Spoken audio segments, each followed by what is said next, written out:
मैं हूं मंजू सोनी और आप देख रहे हैं SKS न्यूज। समय हो चला है खास खबरों का। केंद्रीय मंत्री सिंधिया ने दी मकर संक्रांति की देश विदेश और शहरवासियों को शुभकामनाएं। कहा था आज ही के दिन 1761 में मुगल आक्रांताओं से मराठा शासकों का हुआ था युद्ध। कांग्रेस विधायक फूल सिंह बरैया के बयान को केंद्रीय मंत्री सिंधिया ने बताया निंदाजनक। फूल सिंह बरैया ने सुरक्षित सीटों वाले सांसद और विधायकों की तुलना की थी मुंह पर पट्टी बांधे कुत्तों से। ट्रैफिक पुलिस ने अनोखे अंदाज में मनाया मकर संक्रांति का पर्व। हेलमेट लगाए वाहन सवारों को दिया मुफ्त में पेन।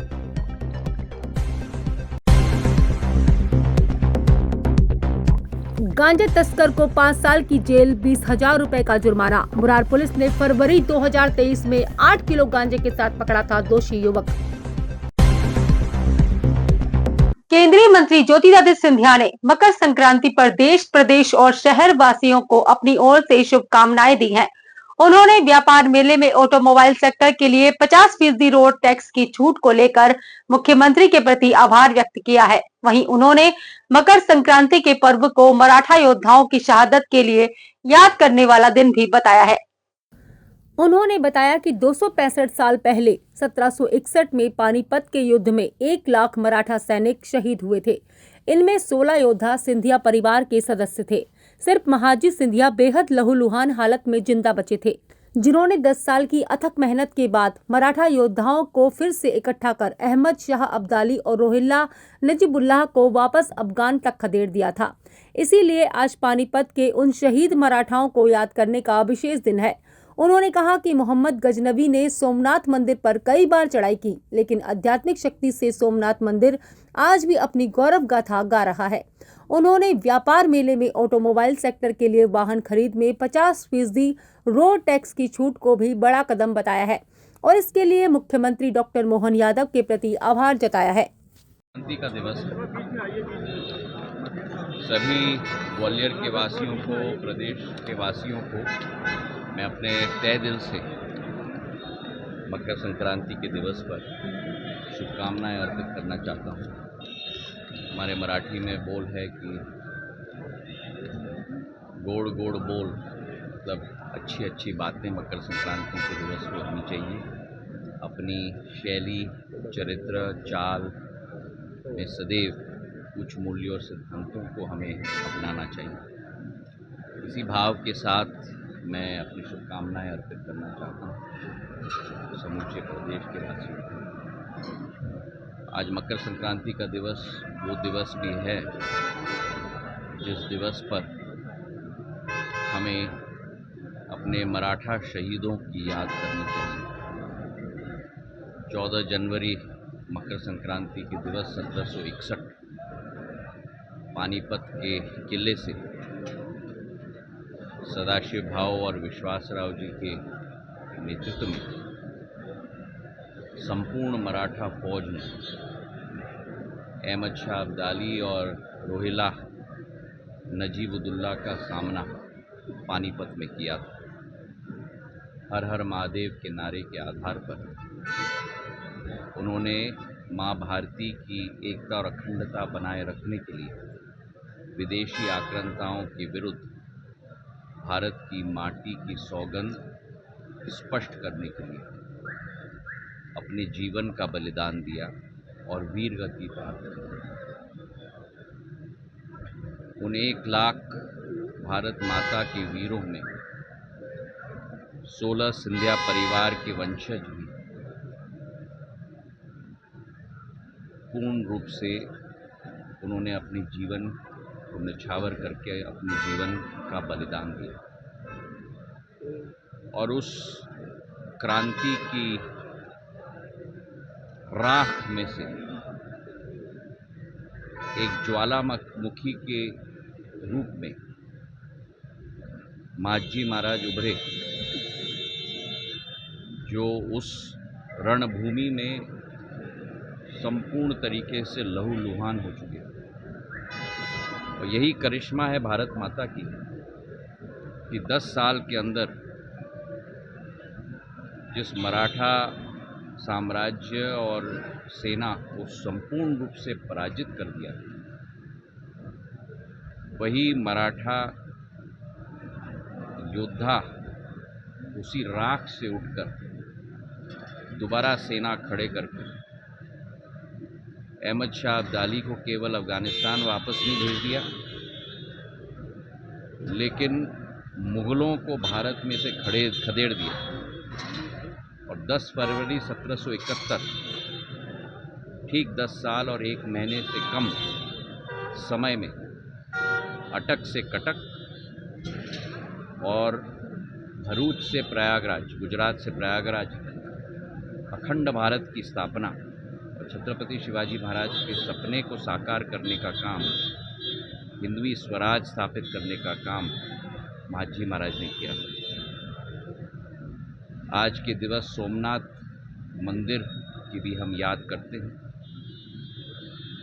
जिस सोमनाथ मंदिर को मोहम्मद गजनी ने बार बार संपूर्ण रूप से नष्ट करने की कोशिश की, और स्वयं 11 तारीख को प्रधानमंत्री जी गए थे। और ये भी इस बात का प्रमाण है कि भारत की केवल आर्थिक शक्ति विश्व पर नक्षत्र की तरह उभर नहीं रही, लेकिन उसी के साथ प्रधानमंत्री जी के नेतृत्व में भारत की आध्यात्मिक शक्ति भी विश्व पटल पर नक्षत्र के रूप में उभर रही है। आज इस बात की भी बड़ी खुशी है, और मैं मुख्यमंत्री मोहन यादव जी को तहे दिल की गहराइयों से धन्यवाद अर्पित करना चाहता हूं कि कल की कैबिनेट बैठक में मकर संक्रांति के दिवस के ठीक 12 घंटे पहले मेले के लिए छूट की घोषणा कैबिनेट के द्वारा पारित की। और मुझे इस बात की एक बार नहीं लेकिन 2 बार प्रसन्नता है, क्योंकि जहां ग्वालियर के लिए किया है, वहीं सिंधिया परिवार की पूर्व राजधानी उज्जैन के लिए भी किया है। तो मैं तहे दिल से उज्जैनी की जनता की तरफ से, ग्वालियर की जनता की तरफ से मोहन यादव जी को बहुत बहुत धन्यवाद अर्पित करना चाहता हूँ। आज कई कार्यक्रम ग्वालियर में हैं और इसी तरह तीव्र गति से हम आगे बढ़ रहेंगे। पिछले प्रवास में शिवपुरी में मैंने एक बहुत बड़ी घोषणा की थी कि पूरे देश में केवल 6 पोस्टल ट्रेनिंग सेंटर्स हैं, बड़े बड़े शहर में, मैसूरू, बेंगलुरु, वडोदरा, सहारनपुर, गुवाहाटी, और 7वां पोस्टल ट्रेनिंग सेंटर पूरे देश में हम लोग शिवपुरी में स्थापित करने जा रहे हैं।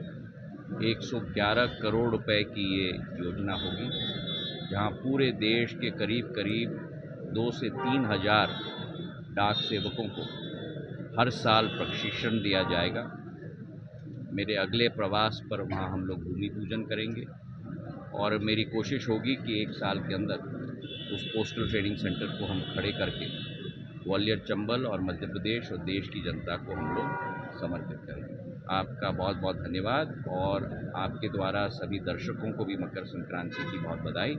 और आने वाले दिनों में ग्वालियर के लिए भी एक बड़ी योजना भारतीय जनता पार्टी की सरकार डबल इंजन, प्रधानमंत्री नरेंद्र मोदी जी, प्रदेश में मोहन यादव जी और संचार विभाग में मैं, हम तीनों मिलकर लाने वाले हैं। पर वो अभी थोड़ा मैं अपने पॉकेट में रखूंगा, जब समय होगा तब बताऊंगा। ग्वालियर में ट्रैफिक पुलिस ने मकर संक्रांति का पर्व अनोखे अंदाज में मनाया। ट्रैफिक पुलिस ने बुधवार को सड़कों पर सुरक्षा अभियान चलाया। एडिशनल एसपी अनु बेनीवाल के नेतृत्व में इंद्रगंज चौराहे पर वाहनों की चेकिंग की गई। वाहन सवारों को जागरूक करने के लिए उनकी हौसला अफजाई भी की गई। सड़कों पर हेलमेट पहनकर सफर करने वाले लोगों को गजक खिलाकर गिफ्ट दी गई, तो वहीं हेलमेट ना पहनने वाले लोगों को गजक खिलाकर ट्रैफिक नियमों का पालन करने की नसीहत दी गई। इस अभियान में ट्रैफिक पुलिस के साथ बड़ी तादाद में बच्चे और आम लोग भी शामिल हुए। अभियान के दौरान सड़कों पर निकले वाहन चालकों ने भी ट्रैफिक नियम का पालन करने और हेलमेट लगाने की शपथ ली। अभी पूरे मध्य प्रदेश में सड़क सुरक्षा माह चल रहा है, जिसमें हर जिले द्वारा पार्टिसिपेशन किया जा रहा है। यातायात पुलिस बल ग्वालियर द्वारा भी इसमें बढ़ चढ़कर हिस्सा लिया जा रहा है। इसी के अंतर्गत आज इंद्रगंज चौराहे पे हमने ट्रैफिक नियमों को पालन करने के लिए उत्साहवर्धन हेतु एक प्रोग्राम चलाया है, जिसमें वह चालक जो हेलमेट लगाए हुए हैं उनको रोककर उनको शाबाशी दी है, उनको धन्यवाद दिया है एवं एक एक पेन हमने मुफ्त में उनको गिफ्ट किया है। साथ ही में जो व्यक्ति हमें ऐसे मिले जिन्होंने हेलमेट नहीं लगाया उनको जागरूक किया है एवं उनको गज्जक खिला के शुभकामनाएं दी हैं कि वह सही सलामत अपने घर पहुंचे और अब जब भी घर से निकले तो हेलमेट अवश्य लगाएं। विशेष न्यायालय एनडीपीएस ने गांजा तस्कर देवेंद्र सिंह तोमर को 5 साल के सश्रम कारावास की सजा से दंडित किया है। दोषी पाए गए देवेंद्र तोमर पर 20,000 रुपए का अर्थदंड भी लगाया गया है। करीब 2 महीने जेल में बिताने के बाद देवेंद्र जमानत पर था। मुरार पुलिस ने 27 और 28 फरवरी 2023 की दरमियानी रात मुरार गौशाला के पास से देवेंद्र तोमर को गांजे के साथ पकड़ा था। Police sub inspector Hemant Patil को सूचना मिली थी कि एक व्यक्ति 2 पहिया वाहन लिए गौशाला के पास सड़क पर खड़ा है, उसके बैग में गांजा है। इस सूचना के आधार पर आरोपी को पुलिस ने पकड़ लिया। अपर लोक अभियोजक धर्मेंद्र शर्मा ने बताया कि उसके पास मौजूद बैग की तलाशी ली गई तो उसमें से 8 किलो गांजा मिला है। देवेंद्र के खिलाफ एनडीसीपी की धाराओं में मुकदमा दर्ज किया गया था। करीब 2 महीने तक जेल में रहने के बाद उसे जमानत मिल गई थी, लेकिन मंगलवार को देवेंद्र को 5 साल की सजा सुनाई गई और उस पर 20,000 का जुर्माना लगाया गया। बाद में देवेंद्र को पकड़कर पुलिस ने सेंट्रल जेल भेज दिया है। आरोपी देवेंद्र सिंह तोमर और पप्पू, जिस पर गांजा होने की सूचना थाना मुरार को प्राप्त हुई थी, उप निरीक्षक द्वारा अपनी टीम के साथ जब मौके पर दबिश दी गई तो पप्पू से 8 किलो गांजा बरामद हुआ था, जिसका प्रकरण माननीय विशेष न्यायाधीश श्री नवनीत कुमार बालिया के न्यायालय में लंबित था, जिसमें कि अभियोजन ने अपने सभी गवाहों को परीक्षित कराया और घटना को प्रमाणित कराने में सफलता हासिल करने के साथ साथ न्यायालय को बताया कि गांजा बेचने का अपराध समग्र समाज को प्रभावित करता है और आरोपी को अधिकतम सजा की मांग की गई थी, जिस पर कि न्यायालय ने फैसला सुनाते हुए आरोपी को 5 साल के सश्रम कारावास और 20,000 रुपये के जुर्माने से दंडित किया है। आरोपी वर्तमान में जमानत पर रहा था, जिसको निर्णय सुनाने के बाद सजा वारंट बनाकर केंद्रीय कारागार ग्वालियर भेज दिया गया है। ग्वालियर जिला न्यायालय ने अपने नाना सहित अन्य परिजनों को मैगी में नींद की गोलियां मिलाकर खिलाने वाली नातिन को गैर इरादतन हत्या के मामले में दोषी ठहराया है और उसे सजा सुनाई गई है। सजा सुनाई जाने के बाद दोषी नातिन को जिला न्यायालय से न्यायिक अभिरक्षा में सेंट्रल जेल भेज दिया गया है। घटना शहर के सिरोल थाना क्षेत्र की है। जुलाई 2023 में काजल नाम की यह लड़की घर से कीमती सामान लेकर भाग निकली थी। इससे पहले उसने अपने बीमार नाना किशन लाल को मैगी में बड़ी संख्या में नींद की गोलियां मिलाकर खिला दी थी। नाना पहले से ही बीमार थे। घटना के 3 दिन बाद ही नाना ने दम तोड़ दिया था। इस मामले में जिला न्यायालय ने आरोपी नातिन काजल को 7 साल के सश्रम कारावास की सजा से दंडित किया था, जबकि उसके प्रेमी को दोष मुक्त कर दिया था। काजल अपने प्रेमी के साथ घर का जेवर एवं नकदी लेकर भाग निकली थी। काजल ने अपने मामा सोनू को भी यह मैगी खिलाई थी, जिससे वह किसी तरह बच गई, लेकिन नाना किशन लाल हृदय रोग और टीबी से पीड़ित थे। नींद की गोलियों ने उन पर व्यापक असर किया और उनकी मौत हो गई। घटना सिरोल थाना क्षेत्र की थी। पुलिस ने काजल के खिलाफ गैर इरादतन हत्या का मुकदमा दर्ज किया है। ये एक आरोपिया थी काजल नाम की, जिसने वर्ष 2023 में अपने नाना को नींद की गोलियां मैगी में मिलाकर खिला दी थी, जिसके बाद नाना दौरान इलाज उनकी मृत्यु हो गई थी। साथ ही उक्त दिनांक को ही उसने मामा को बताया कि नाना जी सो रहे हैं और आप लोग खाना खा लो। उसने उनको भी मैगी में नींद की दवाइयाँ खिलाई थी। इन सभी का अपराध थाना सिरोल में पंजीबद्ध किया गया था। विचारण के दौरान इसमें साक्ष्यों को परीक्षित कराने के बाद न्यायालय ने आरोपिया काजल को दोषी पाते हुए उसको 7 साल के सश्रम कारावास की सजा सुनाई है। आरोपिया का सजा वारंट बनाकर जेल भेज दिया गया। शेयर मार्केट में मोटे मुनाफे का लालच देकर साइबर ठगों ने महाराजपुरा इलाके में 2 सनसनीखेज घटनाओं को अंजाम दिया है।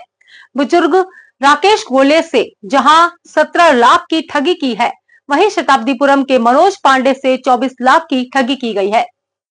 साइबर ठगों ने शुभांजलिपुरम बीएसएफ कॉलोनी में रहने वाले राकेश गोले को पिछले महीने 1 दिसंबर 861 SC वेल्थ हब नाम से व्हाट्सएप ग्रुप में जोड़ा था। ग्रुप के एडमिन और अज्ञात लोगों ने दावा किया था कि उनकी कंपनी सेबी से रजिस्टर्ड है। ठगों के झांसे में आकर राकेश ने central bank, SBI, union bank के खातों से अलग अलग समय पर कुल 17,15,000 रुपए ट्रांसफर कर दिए।